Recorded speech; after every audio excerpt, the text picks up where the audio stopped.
படம் நல்லா இருக்குது, கருத்தாக இருக்குதுங்கன்னு விழிப்புணர்ச்சி ஏற்படுத்துகிறாங்க. படம் சூப்பராக இருக்குதுங்கண்ணா. என்னென்ன கதை கதை வந்துங்கன்னு ஏமாறுறாங்கல்ல, செல்லு அது இதுன்னு ஏமாத்துறாங்களா அந்த பேங்குங்கெல்லாம், அது வந்து நல்லா தெளிவாக இருக்குதுங்கண்ணா. கரெக்டாக புரியுது, அருமையாக புரியுதுண்ணா. நல்ல விஷயம். விறுவிறுப்பு 7 வேலைக்கு பிறகு விறுவிறுப்பு போகுது. அது கொஞ்சம் இதாக தான் இருந்தது. 7 வேலைக்கு பிறகு நல்ல விறுவிறுப்பு போகுது. இந்த படம் ஒரு 10 வருஷத்துக்கு முன்னாடி வந்திருக்கணும், இப்போ வந்திருக்கணும். லேட் பிக்கப் இந்த கதையில வந்திருக்கணும். நிறைய மக்கள் நிறைய பேர் ஏமாந்துருக்காங்களோ, அதனால நிர்வாகம் பொறுப்பில் எந்த படம் தான். இந்த படத்தை பற்றி ஃபர்ஸ்ட் ஆஃப் வரைக்குமே ஜஸ்ட் லுக் லைக் அ டாக்குமெண்ட்ரி மாதிரி இருந்தாலுமே சிம்பத்தி, எமோஷன், மேக்கிங் எவ்ரிதிங் ரொம்ப பர்ஃபெக்டாக இருந்தது. ஓரளவுக்கு கனெக்டபுளாக இருந்தது. That's not a matter. But second ஹாப்புக்கு மேலே இவங்க பிடுங்குற எல்லா அணியும் தேவையில்லாததாக பிடிங்கி வச்சிருக்கிறாங்க. ஒன்றுமே நம்மளால சொல்லிக்கிறதுக்கு இல்லை. சதுரங்க வேட்டை இருக்கு இல்லையா, அந்த மாதிரி ஃபர்ஸ்ட் ஹாப் வரைக்கும் அப்படி தான் இருந்தது. நல்லா இருந்தது, ரொம்ப நல்லா இருந்தது ஃபர்ஸ்ட் ஹாப் வரைக்கும். தென் டெக்னிக்கல் சப்போர்ட்லாம் நல்லா பண்ணியிருந்தாங்க. Making, camera work, editing etcetera etcetera everything it's super. மற்றபடி செகண்ட் ஹாப்புக்கு மேலே நீங்கள் இந்த படத்தை பார்க்க வேண்டிய அவசியம் இல்லை. Concept just scam, different type of scams. ஏன் ஏமாறுறீங்க? இந்த சதுரங்க வேட்டையில் சொல்கிறாங்களே, பேராசை பெருநஷ்டம். பேராசைப்படுறவன் இருக்கிற வரைக்கும் ஏமாத்திரம் இருந்துக்கிட்டு தான் இருப்பான். அந்த கான்செப்ட் தான். பட் ஃபர்ஸ்ட் ஆஃப் வரைக்கும் இந்த ஆருத்ரா அந்த மாதிரி ஒரு சில விஷயங்கள் எல்லாம் சொல்லப்பட்டவ தான் நல்லா இருந்தது. பட் செகண்ட் ஹாப்புக்கு மேலே ஏன்டா உட்காந்துருந்தா போச்சு. சரி, இருந்தாலும் நானும் ரிவ்யூவர், அதுக்கு மேலே என்ன போய் சொல்லணும், அதுக்காகவே பார்க்க வேண்டியதாயிருச்சு. மக்கள் பார்க்க கரெக்டான, அதாவது என்ன சொல்றதுன்னா, அந்த கான்செப்டுக்கும் அந்த ஸ்க்ரீன் பிளே நேரேஸ்டுக்கும் ரொம்ப பர்ஃபெக்டாக எடுத்துகிட்டு போகிறாங்க. என்ன பொறுத்த வரைக்கும் ஃபர்ஸ்ட் ஹாப் வரைக்கும் படம் பெஸ்ட். செகண்ட் ஹாப்புக்கு மேலே சுத்த வேஸ்ட். நம்ம பார்க்க வேண்டிய அவசியமே வந்துக்கிட்டே இருக்கலாம் வெளியே. அதுக்கு மேலெல்லாம் தேவையில்லாம் லவ் ஸ்டோரி வந்தது போனது. அது என்ன, அந்த டைமிங்கை வந்து அவங்க அப்படியே கொஞ்சம் ரன் பண்ணணும்.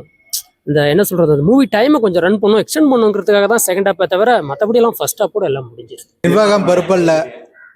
படத்துக்கு ஏற்ற மாதிரி டைட்டிலுக்கு ஏற்ற மாதிரி படம் இருக்குது. அதை பார்க்க வந்தவங்களுக்கு பொறுப்பு இல்லை. 100 ரூபா கொடுத்து பார்க்குறவங்களுக்கு நாங்கள் பொறுப்பு இல்லை. அந்த மாதிரி இன்டெரக்டாக தான் சொல்லியிருக்காங்க. படம் வந்து பார்த்தோம்னா சதுரங்க வேட்டை, வேலாயுதம், அந்த சீட் ஃபண்ட்டு அந்த மாதிரி தான் போயிட்டுருக்கு. மோஸ்ட்லி எல்லாமே சதுரங்க வேட்டையை இன்ஸ்பயர் பண்ணி தான் எடுத்திருக்காங்க. ஓகே, அவரோட எஃபர்ட்டுக்கு டேரக்டரா, ரைட்டரா, ஆக்டரா ஒரு ஆட்ஸாக கொடுக்கலாம். பட் இருந்தாலும் எல்லாத்தையும் ஒரே இதில் போட்டு டம்ப் பண்ண மாதிரி தான் இருக்குது. எனக்கு தெரிஞ்ச ரொம்ப சுமார் தான். ஃபர்ஸ்ட் ஹாஃப் ரொம்ப சூப்பராக இருக்குது. நம்ம சதுரங்க வேட்டை மாதிரி இருக்குது. பட் செகண்ட் ஹாஃபில் வேறு மாதிரி கொண்டு போய் லவ்வெல்லாம் கொண்டு வந்து, நம்ம திருட்டு பயிலையில் ஒரு கான்செப்ட் இருக்கும், அவன் வந்து ஒரு வீடியோ எடுத்து வச்சு பிளாக்மெயில் பண்ணுற மாதிரி. பட்டு இதில் வந்து ஏமாத்துறது தான் ஃபுல்லாகவே. அந்த எல்லா ஸ்கேமையும் பண்ணிவிட்டு மொத்த லாஸ்ட்டாக தப்பிச்சானா இல்லாத கதை. அது ஒரு மாதிரி நம்மளை செகண்ட் ஹாஃபுக்கு மேலே ரொம்ப பொறுமையை சோதிக்கிறாங்க. ஃபர்ஸ்ட் ஹாஃப்லேயே பொறுமையை சோதிக்க ஆரம்பிச்சிட்டாங்க. செகண்ட் ஹாஃபில் அதை விட பொறுமையை சோதிக்க ஆரம்பிச்சிட்டாங்க. நம்ம உட்காந்து பார்க்க முடியல, கிளைமேக்ஸ்லாம் உட்காந்து பார்க்க முடியல. வேறு ஏதாவது ஹீரோ நடிச்சிருந்தா இந்த படத்துக்கு நல்லா இருந்திருக்கு. நட்டி அந்த மாதிரி ஒரு ஆள் நடிச்சிருந்தாங்கன்னா இந்த படத்துக்கு ஆட்டாக இருந்திருப்பாங்க. டைரக்டரு, ப்ரொடியூசரு, அவரே ஹீரோவாக நடிச்சிருக்காரு. அதனால பெருசாக அந்த அளவுக்கு கேட்சியாக இல்லை. செகண்ட் ஹாப்புக்கு மேலெல்லாம் டோட்டலி வேஸ்ட். அதான் நான் தான் சொல்கிறேன், செகண்ட் ஹாப்புக்கு மேலே லவ் வந்தது போனது இந்த ஈர வெங்காயத்தை தான் உருட்டிக்கிட்டு இருக்காங்களா, அது தேவையில்லைன்றேன். ஃபர்ஸ்ட் ஹாப் வரைக்கும் உண்மையில சொல்லலாம். நிறைய படங்கள் நம்ம பார்த்துருப்போம்.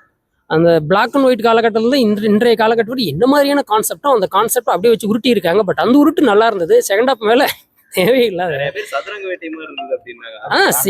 சேம் கான்செப்ட் தான். Same concept. அதுல எப்படி பேராசைப்படுறோம் இருக்கிற வரைக்கும் ஏமாத்திரம் இருக்கும் அப்படிங்கிற மாதிரி சேம் கான்செப்ட் தான். பட் அதுவும் ஃபர்ஸ்ட் ஹாப் வரைக்கும் தான். செகண்ட் ஹாப் மேல சரியான காண்டாயிட்டேன். பாக்குறது வெளியில தம்பி செகண்ட் ஹாப் வேஸ்ட்ன்றேன். இதுல கிளைமேக்ஸ் வேறையா, கம்முன்னு இருந்த அவுட் ஆஃப் 4.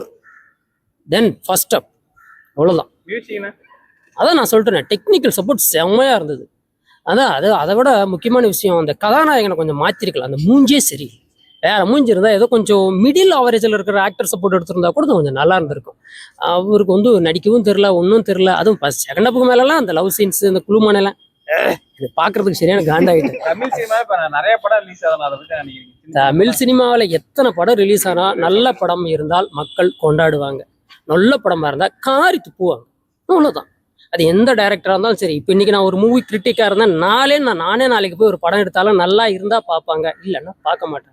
ப்ரொடியூசரோட பணம் தான் வேஸ்ட் ஆகும். பணம் போடுறான் பற்றியா, அவன் தலையில் துண்டு போட்டு போகாமல் இருக்கணும்னா நல்ல இயக்குநர்களை தேர்ந்தெடுத்து அவங்க நடிக்க வைக்கணும். எவ்வளோ பெரிய நடிக்கிற நாம வச்சு எடுத்தோம்ங்கிறது பிடிச்சிடல. இந்த தக்லை படம் பார்த்துருப்பீங்க, மணிரத்னம் கிரேட்டஸ்ட் டைரக்டர் எவர் இன் தமிழ்நாடு, ஓவரால் இந்தியா குட்டுக்குச்சு. அதனால கான்செப்ட் தான் எல்லாத்துக்கும் மெயின் ஆச்சா. அதான் அவனை வந்து ஒரு ரசிகனா சொல்ல, நானும் ஒரு கிரிட்டிக்ஸாக சொல்கிறேன். நானும் ஒரு சேனல் வச்சு நடத்திட்டு இருக்கேன். அதனால நல்ல கான்செப்ட். நடிகர்கள் எப்படி இருக்காங்கங்கிறது முக்கியம் இல்லை, even peoples need to good concept movies. நடக்கிற வந்து இப்போ தமிழ்நாட்டுல ரீசெண்டா நடக்கிற ஸ்கேம் ஏதாவது ரிலேட்டட்? இல்லை அந்த மாதிரி ஸ்கேம் இல்லை. நம்ம 90 கிட்ஸாக இருக்கும்போது அந்த 250 ரூபா மொபைலு ஒரு வருஷம் கழிச்சு வரும் அப்படிலாம் சொன்னாங்கல்ல, அந்த ஸ்கேமை பற்றி தான். இதெல்லாம் வந்து 10 வருஷத்துக்கு முன்னாடி வந்த படம் அப்படி அப்போ வந்திருக்கணும். இப்போ வந்து ஒரு மாதிரி நமக்கே போர் அடிக்கிற மாதிரி. ஏன்னா அந்த ஸ்கேம்லாம் எல்லாத்துக்குமே தெரியும். அதில் வேற ரியல் இன்சிடெண்ட்டாக அவர் பணத்தில் அவரோட பேங்க்லேருந்து ஒரு 25 ரூபா எடுத்தனால அவர் இவ்வளோ பெரிய ஸ்கேம்லாம் பண்ணிக்கிட்டே வருவார். அதை வேற நியாயவரப்படுத்துவாங்க கடைசியில். அது நம்மளால பொறுத்துக்க முடியும். சின்ன பட்ஜெட் படம், உங்களுக்கு பிடிச்ச சீன் என்ன படத்துல? அதான் ஃபர்ஸ்ட் ஹாஃப் தான். ஃபர்ஸ்ட் ஹாஃபில் வந்து அந்த ஸ்கேம் பண்ணுறதெல்லாம் ரொம்ப நல்லா இருக்குது. அதுக்கப்புறம் அந்த வீடியோ காலெல்லாம் நிறைய பேர் மாட்டவங்கல்ல, அந்த அந்த அந்த சீன்ஸ்லாம் நல்லா இருந்துச்சு. அதுக்கப்புறமேட்டு படம் ஒரு மாதிரி நம்ம கமர்ஷியலாக கொண்டு போகிறோன்னு சொல்லிட்டு ஒரு மாதிரி ஆக்கி வச்சுக்கிறாங்க. அப்புறம் நம்ம மியூசிக் டைரக்டர், எவ்வளோ பெரிய மியூசிக் டைரக்டர் இந்த படத்தில் வந்து போட்டு அந்த ஸ்ரீகாந்த் தேவா, அவர் செம்ம மியூசிக் டைரக்டர். இந்த படத்துக்கு அவசியம் இல்லை, வேறு ஏதாவது பண்ணிடலாம். ஆனால் டெக்னிக்கல் வைஸாக எல்லாருமே ரொம்ப சூப்பராக பண்ணியிருக்காங்க. பட் ஆனால் படம் அந்த அளவுக்கு இல்லை. அதான் ஆவரேஜ் தான், பிலோ ஆவரேஜ் தான், ரொம்ப ஆவரேஜ். தமிழ் சினிமாவில் பார்த்தீங்கன்னா நீங்களே 7 படம் ரிலீஸ், சின்ன பட்ஜெட் படம் ரிலீஸ் ஆகுது, ஆனால் கிரெடிட்ஸ் கிடைக்க மாட்டேங்குது. அதை பற்றி இல்லை, இந்த மாதிரி படங்களுக்கு வந்து நம்ம சப்போர்ட் பண்ணுறதா நினச்சிட்டு வந்து வளர்த்து விட்றோம். அது வந்து அப்புறமேட்டு இந்த மாதிரி படங்கள் தான் மக்களுக்கெல்லாம் பிடிக்குதுன்னு நினச்சிட்டு இதே மாதிரி படங்கள் நம்ம தமிழ் சினிமாவில் எடுத்துகிட்டு இருக்கிறாங்க. அது கொஞ்சம் வருத்தமாக இருக்குது. இன்னும் நல்ல கதைகள்லாம் நம்ம தமிழ் சினிமாவில் இருக்குது. நிறையா டேரக்டர்ஸ்லாம் வந்து இன்னும் அசிஸ்டண்ட்டாகவே இருக்காங்க. அவங்களுக்கெல்லாம் வாய்ப்பு கொடுத்தாங்கன்னா நல்ல கதைகளாக வரும்னு நினைக்கிறேன். I think so. கவர்மெண்ட் ஏதாவது பார்க்குற மாதிரி ஏதாவது பண்ணியிருக்காங்களா? கவர்மெண்ட்டை வந்து ஒரு விலை கொடுத்து ஈஸியாக வாங்குற மாதிரி தான் காமிக்கிறாங்க. பட்டு எதுவுமே லாஜிக்லெஸ்ஸாக தான் இருக்குது. நமக்கு லாஜிக்கோடு இருக்கிற மாதிரிலாம் இல்லை எல்லாம். ஒன்றி பார்க்க முடியாது. ஆமாம், அது ஒரு வகை எரிச்சலை இப்போ ஊட்டுது.